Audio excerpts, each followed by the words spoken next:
adul artinya adalah meletakkan sesuatu bukan pada tempatnya.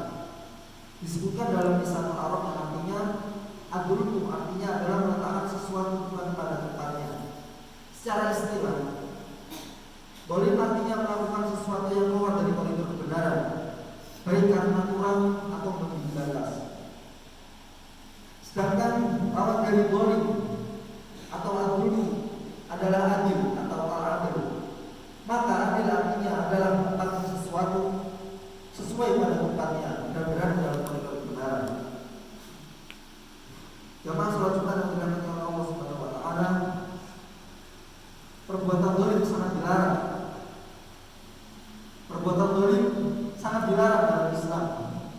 Terdapat banyak sekali ayat-ayat Al-Quran dan hadis Nabi SAW yang mencela dan melarang perbuatan dolim. Allah Ta'ala berfirman, "Ala la'natullahi 'alal zalimin," yang artinya ingatlah laknat Allah ditimpakan atas orang-orang yang dolim. Quran surat Hud ayat 18. Di ayat yang disebutkan, "Maka dari keakhir Rabbika idza akhadha al-qura wa hiya zalimah, inna akhdahu 'alimun syadid."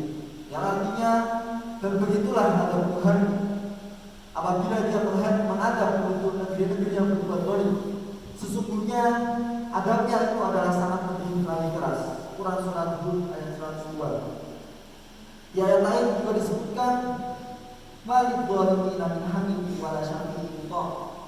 Yang artinya orang-orang yang dolim tidak mempunyai teman setia seorang pun dan tidak pula mempunyai seseorang yang memberi syafaat yang diterima syafaatnya. Quran surat Al-Ghafir ayat 18. Dan ayat-ayat semisal sangatlah banyak dalam Quran. Adapun dari as-sunnah, Nabi sallallahu alaihi wasallam bersabda, "Qala Allah tabaraka wa ta'ala, ya ibadi, inni haramtu dzulma 'ala nafsi wa ja'altuhu bainakum muharraman fala tadhalamu." Yang artinya Allah tabaraka wa ta'ala berfirman, "Wahai Muhammad, sesungguhnya aku haramkan kezaliman atas diriku dan aku haramkan juga kezaliman bagi kalian. Maka janganlah kalian saling berbuat zalim." Hadis riwayat Muslim. Beliau juga bersabda, "Ittaqud dzulma fa inna dzulma dzulumatun yaumil qiyamah." Yang artinya jauhilah kezaliman karena kezaliman adalah kegelapan di hari kiamat. Hadis riwayat Bukhari dan Muslim. Beliau juga bersabda yang artinya seorang muslim itu adalah saudara bagi muslim yang lain. Tidak boleh menzaliminya dan tidak boleh melantarkannya. Hadis riwayat Muslim. Jelas sudah bahwa Allah dan Rasulnya melarang kezaliman dalam bentuk apapun dan wajib untuk berbuat adil dalam segala sesuatu. Sebagaimana Allah Ta'ala berfirman, "Ya ayyuhalladzina amanu kunu qawwamina lillahi syuhada'a bil qist wa la yajrimannakum syana'anu qaumin 'ala alla ta'dilu i'dilu aqrabu lit-taqwa." Yang artinya, hai orang-orang yang beriman, hendaklah kamu menjadi orang-orang yang selalu menegakkan kebenaran karena Allah, menjadi saksi yang adil, dan janganlah sekali-kali kebencian terhadap sesuatu kaum mendorong kamu untuk berlaku tidak adil. Berlaku adillah karena itu lebih dekat kepada ketakwaan. Quran surat Al-Maidah ayat 8. Jamaah salat Jumat yang dirahmati Allah Subhanahu wa taala, perbuatan zalim menyebabkan pelakunya mendapatkan keburukan di dunia serta di akhirat. Di antaranya akan dikisos pada hari kiamat. Dari Abdullah radhiyallahu anhu bahwa Nabi sallallahu alaihi wasallam pernah bertanya, yang artinya, "Tahukah kalian siapa orang yang bangkrut atau merugi?" Para sahabat pun menjawab, "Orang yang bangkrut menurut kami adalah orang yang tidak memiliki uang dirham maupun harta benda." Nabi sallallahu alaihi wasallam bersabda, "Sesungguhnya orang yang bangkrut di kalangan umatku adalah orang yang datang pada hari kiamat dengan membawa pahala sholat, pahala puasa, pahala zakat, tetapi ia juga datang membawa dosa berupa perbuatan mencela, menuduh, memakan harta, menumpahkan darah dan memukul orang lain. Kelak kebaikan-kebaikannya akan diberikan kepada orang yang terzalimi.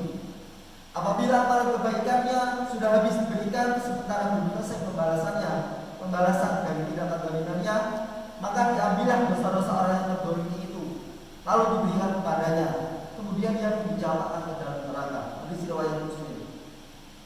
Nabi sallallahu alaihi wasallam bersabda yang artinya, Siapa yang pernah berbuat aniaya atau zalim terhadap kehormatan saudaranya atau sesuatu apapun di dalamnya kitab kehalalannya atau meminta maaf pada hari ini, yaitu ketika masih hidup di dunia, sebelum datang hari yang ketika itu tidak bermanfaat dan dirham.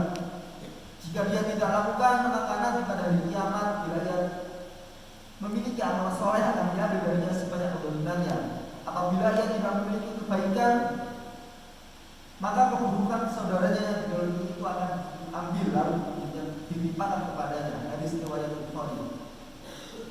Selanjutnya mendapatkan laknat dari Allah Subhanahu wa taala. Allah taala berfirman, "Yauma la yanfa'u adh-dhalimina ma'dziratuhum wa lahumul la'natu wa lahum su'ud dar."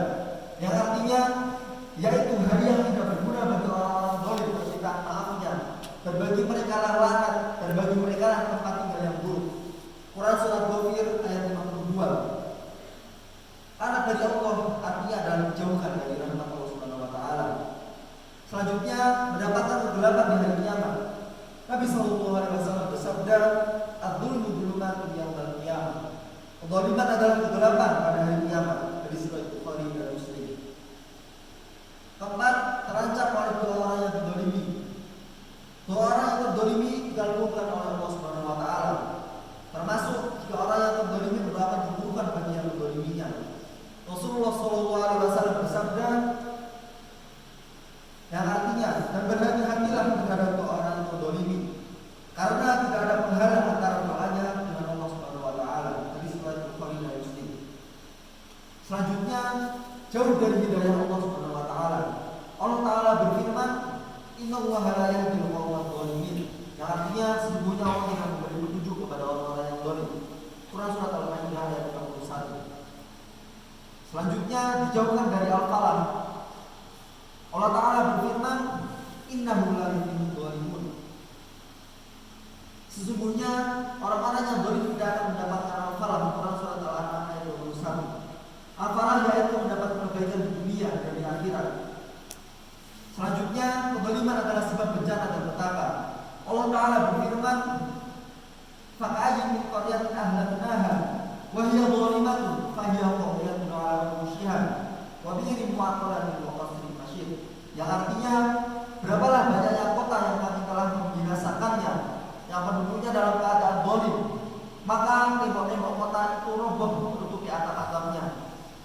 Dan berapa banyak pula sumur yang telah ditinggalkan dan istana yang tinggi. Quran surat Al-Hajj ayat 45. Syekh Muhammad bin Shalih Al-Utsaimin menjelaskan, zalim ada dua macam. Pertama, kezaliman terkait dengan hak Allah Subhanahu wa taala. Kedua, kezaliman terkait dengan hak manusia atau hak sesama hamba. Jamaah salat Jumat yang dirahmati Allah Subhanahu wa taala, kezaliman yang terbesar yang terkait dengan hak Allah adalah kesyirikan. Karena Nabi sallallahu alaihi wasallam ditanya, "Dosa apa yang paling besar?" Beliau menjawab, "Engkau menjadikan sesuatu sebagai sekutu bagi Allah, padahal Allah lah yang telah menciptakan." Hadis riwayat Bukhari dan Muslim. Sedangkan kezaliman terhadap hak hamba adalah berporos pada tiga hal yang dijelaskan oleh Nabi sallallahu alaihi wasallam dalam khutbahnya ketika Haji Wada. Beliau bersabda yang artinya, "Sesungguhnya dalam kalian, harta kalian, kehormatan kalian, semuanya haram atas sesama kalian, sebagaimana haram hari ini, bulan ini, di tanah kalian ini." Hadis riwayat Bukhari dan Muslim.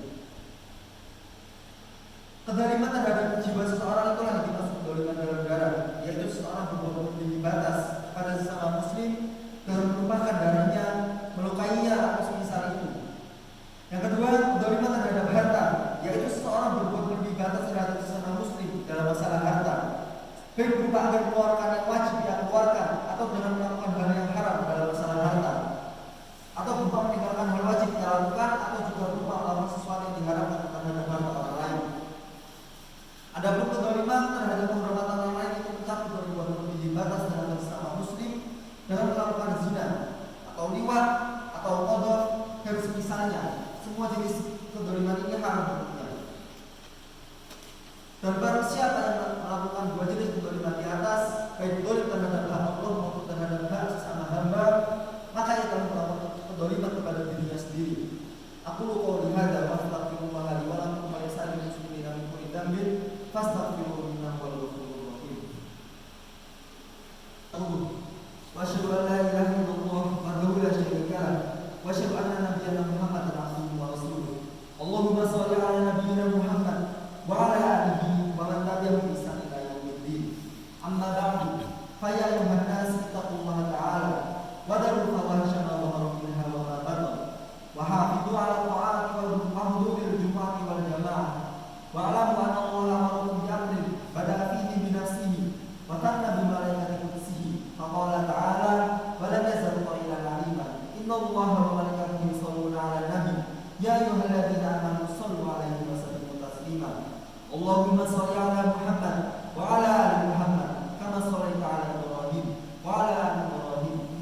biha 'alaika wa bidina laha wa atimha 'alaina.